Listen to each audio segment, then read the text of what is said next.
Hello and welcome back to the Glassgirl Network with me, Jonathan. Today we've got a very special guest on a very special week for Stourbridge. We've got former Glassgirl player here, Niamh Murphy. Niamh, thank you for joining me. How are you? Yes, all good. Yeah, all good. Thanks for having me. Yeah, absolutely. No problem at all. Thank you for spending your evening chatting to me. I know how busy you are, and we'll get into that shortly. But yeah, it's just a massive week. So I just wanted to kind of get your thoughts on Kiddy Harriers, how Stourbridge are doing this year, and obviously a little bit about yourself as well. So, but before we get into all that, obviously you did take a break from football over the summer. How are you getting on without being? Are you still busy, or are you twiddling your thumbs? What are you up to? Bit of both. I do miss it, from time to time, and missing just being in that group environment. But just filling my time. I couldn't tell you what my time's been filled with. I'm just here, there, and ever at the moment. But yeah, having a good break and enjoying myself. Yeah. Yeah, that's great to see, and it's also even better to see you at a few Stourbridge games as well. When I've come to a few games myself, you've been there as well, supporting, which is great to see. That's what I want to kind of ask you, really. Just what's your thoughts on Stourbridge this season? Yeah, I think it was always going to be a tough start for Stourbridge with the turnover, at the beginning of the season. But from what I saw, the first couple of games, obviously went to the first game against Wolves. I was pleasantly surprised with kind of the application from the girls and the attitude from them and how hard they work for each other, considering they hadn't known each other for a long time. Been to a couple of games since then, so saw them when they beat Boldmere. I think that was back in end of August, early September, I think. And then more recently at the West Brom game. Um, yeah, I think they've had some tough fixtures and I think they've had some tough results, but also, the win against Calcer, crucial win. And it's games like that, which we've always said that you've got to be winning, beating the teams around you. So no, I think they've got some tough games. Obviously it's a tough competitive league, but yeah, I think they're looking good. I think they've got enough to stay up with the squad that they've got. You mentioned how competitive the league is, and obviously we kind of knew that from last season. Do you think some of maybe like the new supporters or some of the neutrals who've never really been to a tier three game or followed a tier three season doesn't actually realise the jump from tier four to tier three? You experienced it yourself firsthand. For me, that was like the biggest jump that you can make. Yeah, I think so. And I think more recently, kind of this year, last season, I think if I do think if Stourbridge wouldn't have got promoted from tier four, we'd possibly still be in tier four now. Because even tier four has kind of upped its level since we were there. And like you say, the jump and with the teams going professional or hybrid models, I think the game is moving so quickly, and you have got a clear divide. Um, so yeah, when you're playing those teams in the top half, they're going to be difficult. You've just got to do something just to try and hurt them, really. But yeah, I think the jump is probably the biggest of all the tiers from eight upwards. I think four to three is huge. Yeah, I totally agree. I think mainly because a lot of the teams in tier three, not a lot, sorry, a few of the teams in tier three are either full time or hybrid, or they're getting that way, aren't they? Or they've got a bit of money to throw around. Whereas I guess between six, five, and four, it's maybe not so much. You mentioned tier four, and I totally agree. When you've got the likes of Loughborough, Leafield, Northampton, and Peterborough, all within around about 3 points of each other. Taking points off each other as well. At one point, Peterborough look like they're winning away with it. Loughborough's got games in hand. If they win, they go top. You've got Northampton that's being top. You've got Leaffield that was top. You've got Bournemouth that's going to get stronger. Sutton Coldfield that's going to get stronger. Lincoln United have got a new manager there who's got a lot of respect in the area. That league is rock solid. I don't know if you've had much chance to see any of those games at all. No, not really. I've recently kind of joined up with Lee Fields in a player care role, so that's been in the last couple of weeks. So I've obviously been in around Lee Field for a little bit, and I've been following them. I guess with the links that we've had with ex players and ex management staff, I've always kind of kept a close eye, close eye on that team as well, and the same with a few of the others. Like Sutton with Deezer going there as well. So there's always a couple of teams that you like to keep your eye on. But in terms of going to them, I've not had much chance to get Yeah. to many of the other games really. I know exactly what you mean. I get bantered by my friends all the time. Obviously I've got friends now at Kiddy Harriers. I'm just like yourself. I'm looking at Leafield. I'm looking at Worcester. I'm looking at Cheltenham. I'm looking at Sutton, and there's more teams. I was looking at Calcer when Deasy and Senna was there. So all my friends are like laughing at me because I'm mentioning all these teams, but I think it's just habit to keep an eye on other teams when some of your players go to a new team, isn't it? Yeah, Um, definitely. back to Stourbridge then. So obviously we mentioned obviously it's a tough start. I thoroughly agree with you when you said about the Wolves game. I think I don't think I've ever been so happy to lose a game 4-0. I think we played really well, and you saw some of our rivals losing 9 or 10 by 9 or 10 goals that same weekend, that opening weekend. And I do believe that gradually throughout the season we are actually getting better. I know the results haven't quite been there, but I do think if you have a look at our squad, how it's transitioned. I know we've lost a couple that was a bit of a shame. However, I think some of the players who have come in, like Debbie Walker, former rugby player, former Solihull Moors, you've got Rosie Axton, former Peterborough, former Barnsley. I think it's nice to see that Aids changing his squad a little bit throughout the season. How important do you think it is, Niamh, that a manager can react like that and bring in players where he sees fit? Yeah, I think it's really important. I think it shows that kind of you're looking at the results and looking at where you need to improve, and do we need to bring in a goal scorer? Do we need to make the defence a bit more solid? So he is really kind of thinking about what he can do to pick up those points that's needed. And like you say, with the Wolves game, losing 4-0, when you compare it to the season before, when we lost 8-0 at home, first game of the season, brand new squad, like you're fearing the worst. But Yeah. The players that Aids brought in over the summer, with kind of no only like a very few kind of core players that stayed. That's a lot of trust that people have put into Aid to go to Stourbridge, and that says a lot about him, that people have trusted him with his vision for the club. And I think, like you say, with the results, disappointing to lose a couple, or maybe not get a point or so from some, but yeah, to kind of get the results that they have done and fine margin. Some of the games, Rugby Borough losing 2-0, they're a good team, and to lose 2-0, they're doing something right. Absolutely, yeah. And Burnley, went 1-0 up. Okay, eventually they ended up losing 3-1. But against some of these top teams, they are defending probably better than any of the teams around them. I think maybe it's just scoring the goals. Calcer seems to be scoring more than Stourbridge. But yeah, it's so tight down there, and obviously we'll discuss that shortly. And yeah, Wolves was a fantastic result when you look back now. Wolves are probably going to be top of Christmas, and who would have thought that? When you've got the likes of Nottingham Forest, who are fully professional, you got Burnley, who are close to it, Rugby that are close to it as well. So yeah, Wolves have definitely shocked me how well they've started the season. 100%, yeah.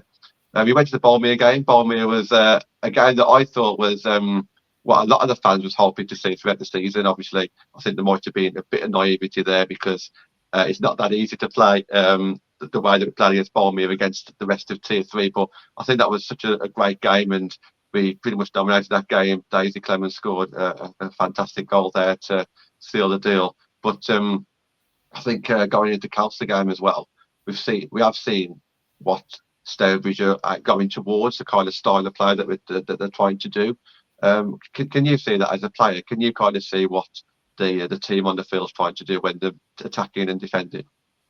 Yeah, I think so. Like I said, I've not been to too many games to kind of compare it to when we've played, the tougher games, or games that historically we might have just sat back and defended. But I think we are definitely a change from last season. And the interview that Aid had at the beginning of the season, it's goals win games, don't they? So you've got to try and score those goals ultimately. And so I think it is more attacking and more of a positive approach to these games, that any game is winnable. And I think it is. I think on any day, catch someone off guard, or it's any game is winnable in any league, cup, whatever. So I think you can clearly see, what they are trying to do, and they're a young team. They're fit. They're quick. So they're using what they can to their advantage, but they're also bringing in players that can steady up in midfield or hold the ball up, and you've got like the solid defenders at the back. as well. So yeah, I think you can see what they're trying to do this season, definitely. Any players you want to shout out who you've seen that's kind of took your eye, who you've either been pleasantly surprised about, or players that did remain at the club like your Rosie Embleys and Daisy Clemens, Erin Griffiths, Lizzie Bennett still? Is there any players that kind of took your eye in a positive way this season? Yeah, I think Daisy's like definitely kind of stepped up and just seems a lot more confident in kind of taking the ball forward. Maybe previously where she might have looked for a pass or something, she's taking the player on, getting those long range shots off, and the Boldmere goal. And I think there's one more recently as well.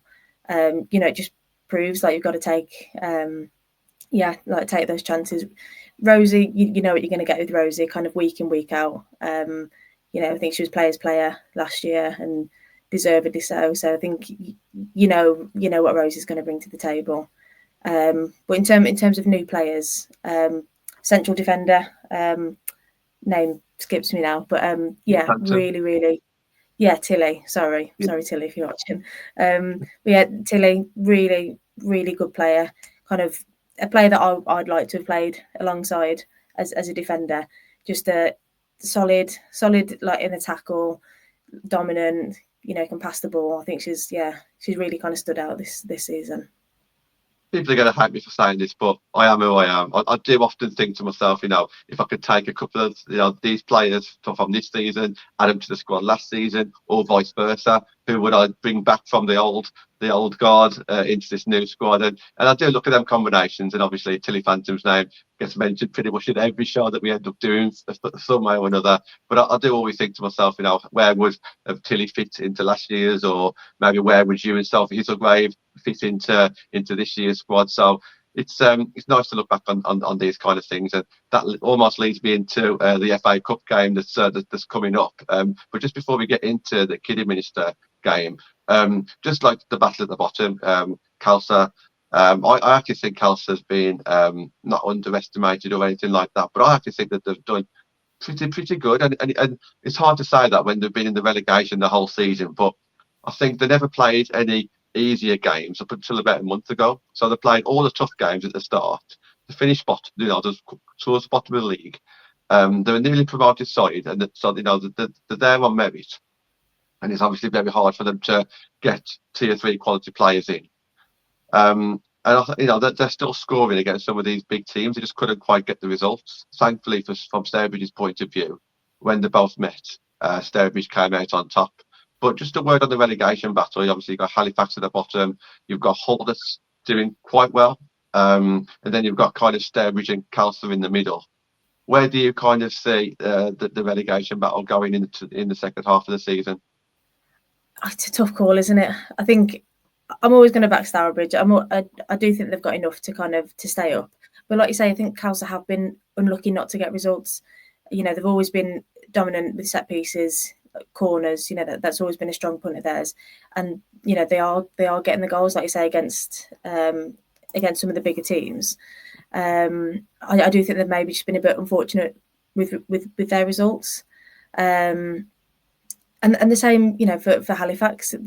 Not every game is a huge loss in terms of the goals scored and against. And sometimes a lapse of concentration means a couple of late conceded goals and makes the scoreline look a bit worse than it actually was. A couple of poor decisions, whatever. So I mean, it's hard to say. I mean, I'd like to, as I say, I'd always back Stourbridge to stay up, and that they've got enough in them to do that. But yeah, maybe too early to call because not everyone's played, the bottom half, and some people have played maybe more of the top 6. So I think there's still a lot of crunch games to come that'll determine that maybe. Yeah, so just talk about talk about crunch games just before we move on to Kidderminster. Crunch games would be December the 8th. You've got Kelsey against Halifax. So if Kelsey win that game, Halifax don't look in a great position, and it would mean that Stourbridge would fall into the relegation area. And the final 2 games of the season for Stourbridge is Kelsey away and then Derby at home. So 2 winnable games. So wouldn't it be great at War Memorial Ground? Last game of the season, we played Derby. Halifax took a point against Derby. Kelsey took a point against Derby. Wouldn't it be great that if all we need is a draw, final game of the season, Mm. and we managed to hold on to that draw. I think that would be absolutely fantastic. Yeah. Fingers Let's crossed. see. Like I say, definitely the jury's definitely still out on the bottom two, bottom three, bottom four. So let's move on to Kiddy Harriers. Obviously, very emotional time, a very emotional couple of weeks. I think quite a few people wanted this draw. Even people involved in it wanted this draw. I was a little bit apprehensive about it from a personal point of view, but I think as soon as it was made, I was like, okay, this is absolutely exciting. It's what women's football needs. It's what media outlets need. It's the amount of people that's jumping on it is amazing. The Adobe FA Cup, the Adobe Women's FA Cup Twitter account has promoted it as well. Everyone's on it. I guess what were your thoughts when you saw the draw? Yeah, I mean, like you say, everyone wanted the draw. Everyone you speak to, or it's in the group chats, and have you seen the draw? Have you seen the draw? Like, going to be a great game. Yeah. And it's great that it's on a day where local fans can come to watch it.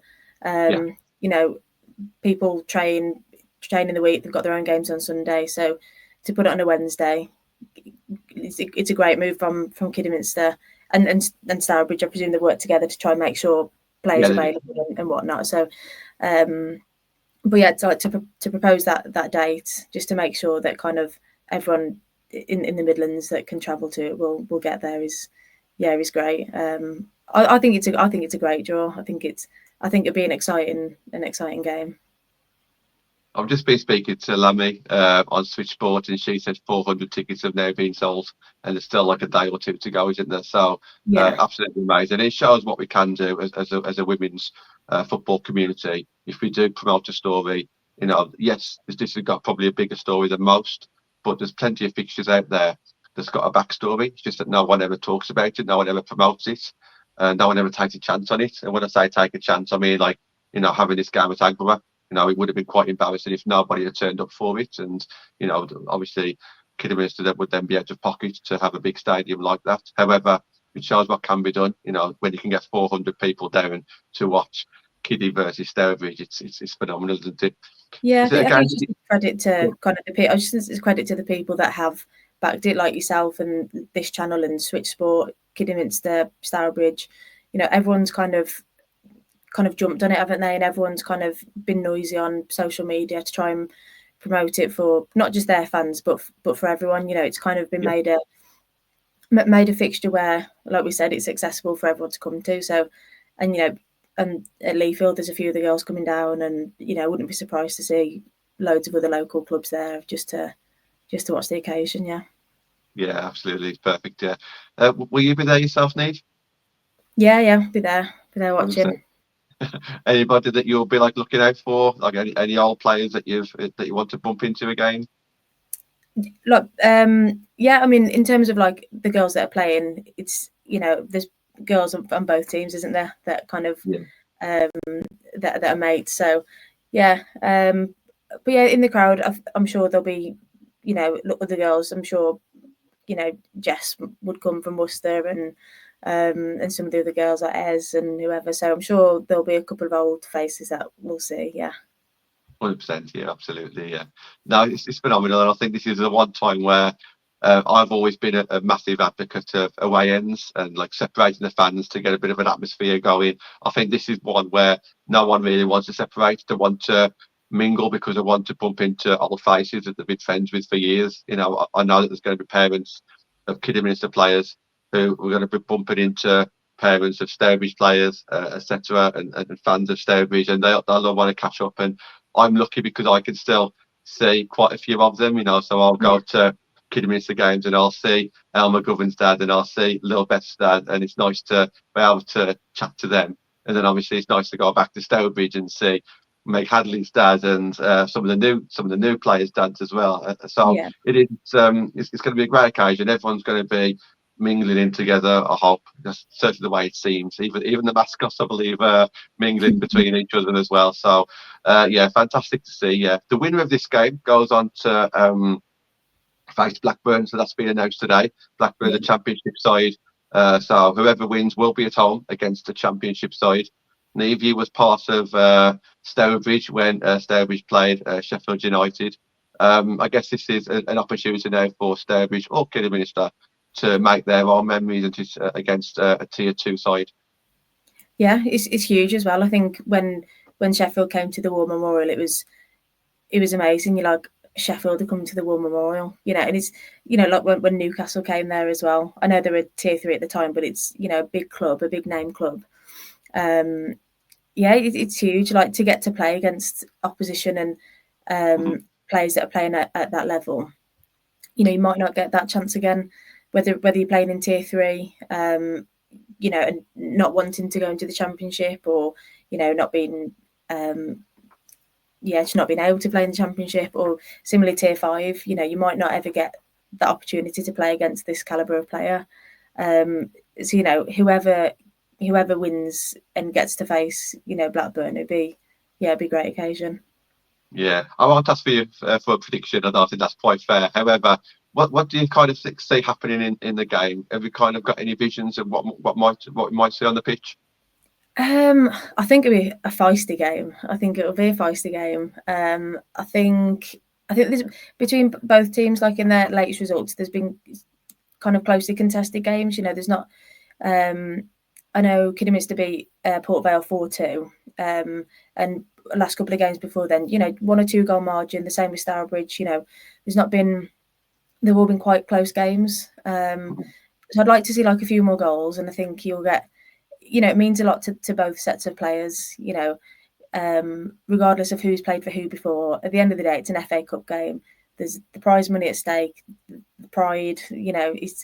Anything can happen in a cup game. So I think you'd like to see.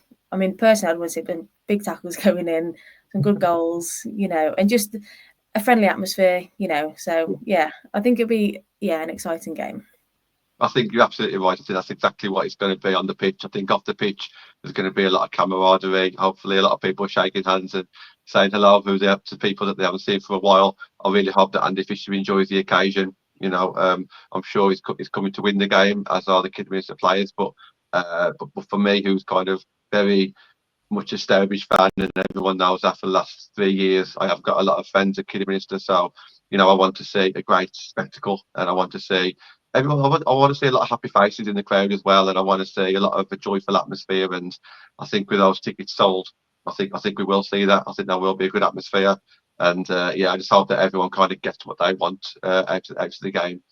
So yeah. And if you can't make the game, you can listen to it on Switchsport Radio, 107.5, I believe, the FM frequency is. So yeah, you can always listen out for that as well. Niamh, look, thank you very much for joining me. You did mention Leithfield earlier, so very best of luck to what the future holds there. I know that you're surrounded by a lot of good people and a lot of friends there as well. So who knows, I might pop down to more games and see you there. So thank you very much for joining me, Niamh, and I shall see you on Wednesday. Yes, thanks for having me, John. See you soon. Thank you. Bye-bye.